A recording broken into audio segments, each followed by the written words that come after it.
2024 Nalchhar বিউসি area থেকে রাত্রিবেলা একটি মোটর বাইক চুরি হয়। পরের দিন সকালবেলা বাইকের মালিক বিশ্বজিৎ ভৌমিক উনি এসে থানাকে এ ব্যাপারে ইনফর্ম করেন। অ্যাকর্ডিংলি পুলিশ এই ইনফরমেশন মূলে বিভিন্ন জায়গাতে তল্লাশি অভিযান জারি রাখে।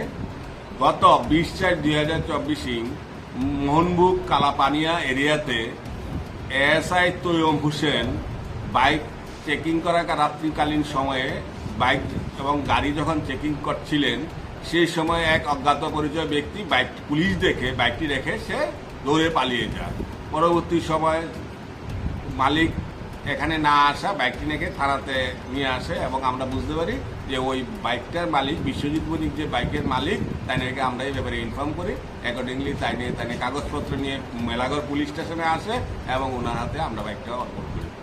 স্যার বাইকটা কোন জায়গাতে চুরি হয়েছিল? ওই বাইকটা চুরি হয়েছিল নলছর বিউসির সামনের থেকে।